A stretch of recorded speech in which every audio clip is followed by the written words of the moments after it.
Good morning. Thank you for joining me and to listen to the story of Whitebark and myself. Could we go to the next slide, please? Oh, sorry, not that one, the one after. Okay, so I'll just give you a bit of background on myself and how I came to be with Whitebark.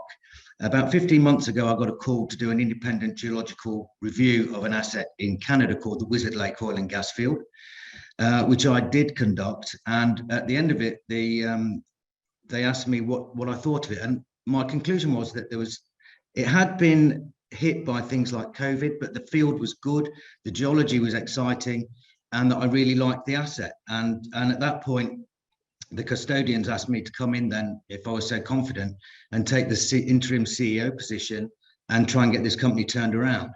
And so that's what we've spent the last 15 months doing. If we can go to the next slide, please. The first thing that happened was a brand new board was brought in. So all the old management has gone. Everyone here has got about the same length of tenure as me, about 12 to 15 months with the company. And on the next slide, please, we've spent the last year really ticking off all the things that we needed to do in order to relist on the ASX. We were in voluntary suspension following the COVID oil price crash. It has been a process, but the new board has set up the company to relist. I think we relisted on June the 7th last week. And now we're set up for growth. And that's what I want to talk to you about this morning. If we go to the next slide, please. Okay, so just briefly, the asset we've got, it's a single oil and gas field called Wizard Lake.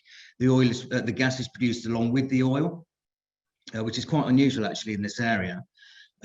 We've got 3 wells in the field called Rex 1, 2, and 3. Now, the channel sand that we're exploiting is about 1,400 meters deep, but the way that the wells are drilled is to go down to the reservoir depth and then kick the well off horizontally. And as we've learned, or as the previous management have learned as they went along, each well has increased in its horizontal length. So Rex 1 was 1,400 meters long, and Rex 3 was 2,100 meters long. The field's got about 5 million barrels of 2P reserves. This was from my own evaluation, which is on the website. And above and beyond the 3 wells that exist, we've got 20 additional drilling locations which have been identified to exploit those 2P reserves. Next slide, please. So the immediate development potential, and this is so exciting for me as a geologist. I've never done this sort of management stuff before, but to be a week after relisting and now in a position where I'm contracting a rig to drill the next well, Rex 4, which will be drilled to the north of the existing well pad. And I should point out at this point that the existing infrastructure we've got there, the wellhead and well pad, can accommodate another 5 wells. So that's Rex 4 through to 8. Rex 4 and 5 are already fully permitted without any further infrastructure investment required. So the plan for Rex 4 and for future wells is to go a little bit further than we've done before. We're aiming for a 2,400 meter horizontal section in the well and a 50-stage hydraulic fracture stimulation on completion. So we're adopting a fairly cautious approach. We want to get that wellbore drilled and prove that the entire wellbore is in oil-saturated reservoir before committing to the completion and fracture program. Next slide, please. It's a bit busy, apologies. The ultimate recoverable assumed from a new well with that kind of completion is about 150,000 barrels of oil and about a BCF of gas, or a million cubic feet. So these wells come on, the reservoir is quite good quality, which inherently means that the reservoirs come on, or the wells will come on at quite a good initial rate, but that rate does decline quite rapidly. So the initial production that we've modeled based on the history of Rex 3 and the other wells is about 300 barrels of oil a day and about 1.4 million cubic feet of gas. That does decline month by month, but the well life itself is about 11 years. So what you can see on the bottom chart on the right there is our production forecast. Now this assumes that, as I say, we're contracting a rig. It's currently moving to site to drill Rex 4. The cash flow generated from that, which is on the top chart, means that we'll be able to self-fund the next well, Rex 5, from self-generated cash within about 6 months. Obviously, this is an ongoing venture, and I want to be in a position in 12 months where I'm drilling at least 2 to 3 wells a year, all from self-generated funds. And the next slide, please. Oh, okay, so this is just up the road. There's our nearest neighbour, actually, 15 kilometres away. Kalima Energy have been drilling wells. The most recent one's called Leo 1, 2, and 3.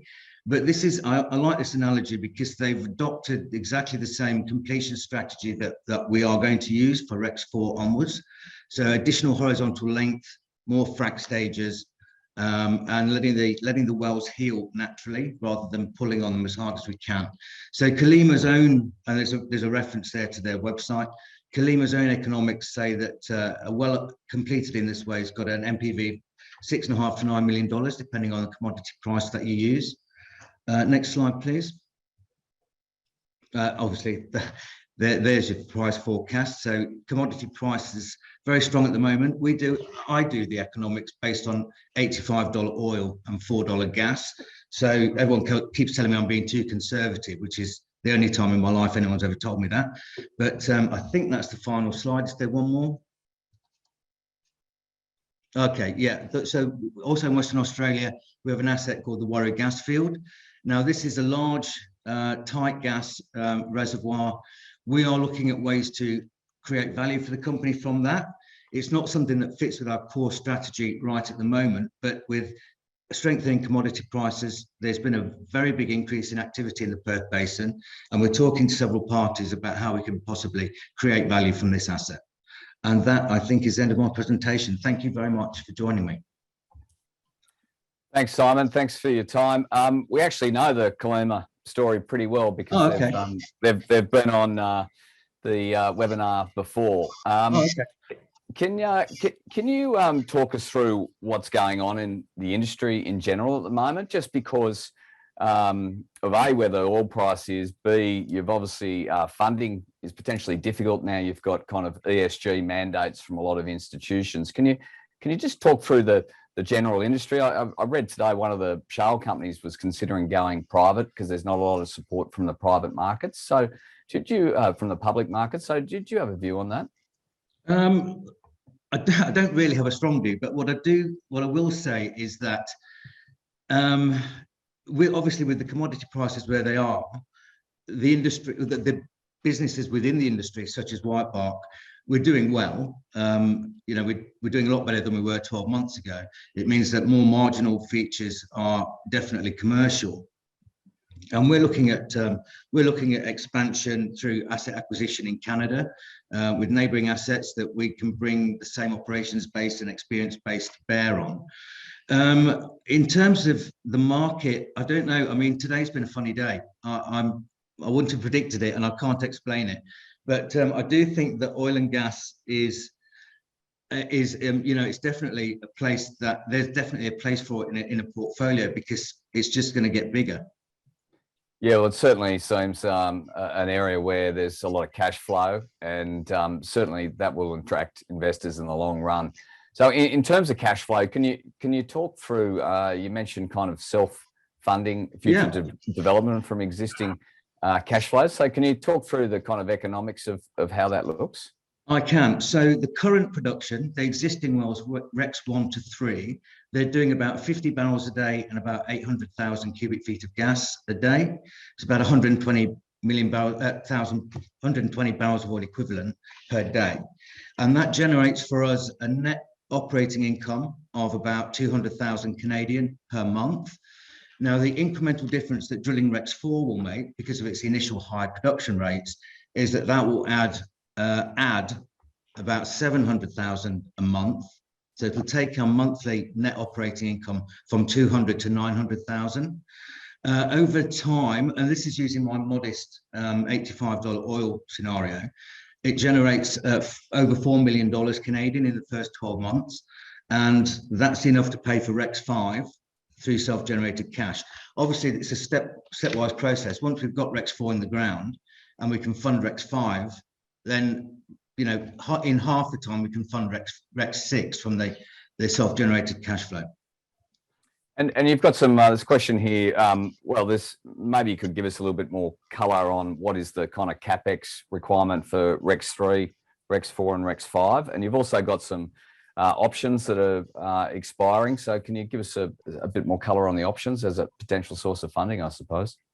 I wouldn't actually find myself qualified to comment on that, Tim. Sure, no problem. I can certainly talk about the capex requirements for the wells. So Rex 3 is on production. That doesn't require any further capex. The capex for drilling Rex 4, and bear in mind that since oil prices have strengthened, obviously service companies are charging more for their services. So it's actually about $4 million Australian to drill Rex 4. Sorry, that's not right. It's about $2 million to drill Rex 4, and assuming that we have success, it's a further $2 million to complete it with the frac stages that we want to do. I wish I could give you more colour on the options. I'm just not educated in that field.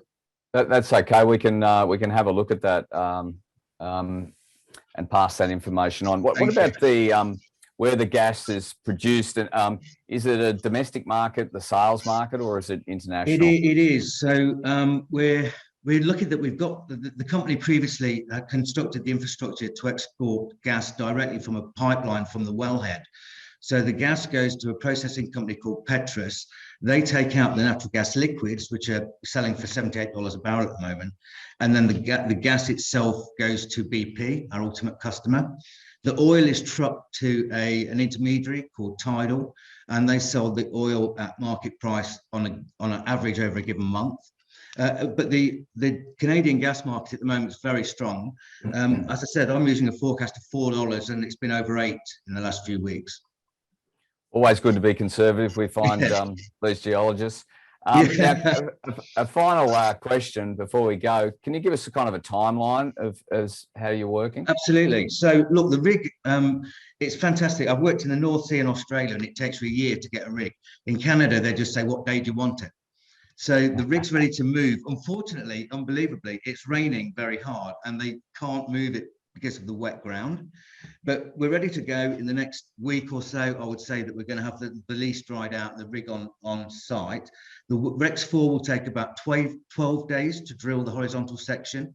Then we'll determine that the wellbore sits in oil-saturated reservoir and seek to complete the well. I would like to think that we can get it on production by the end of August. The wells do take a few weeks to clean up, they call it. But yeah, I'd hope to have it on production by the end of August. And then that means that we can self-fund the drilling of Rex 5 before the spring melt in January 2023. It's certainly a very short time frame. So thanks for your time. Thanks for your time, Simon, and we'll get you on again. Thanks, Tim. Bye. Thank you.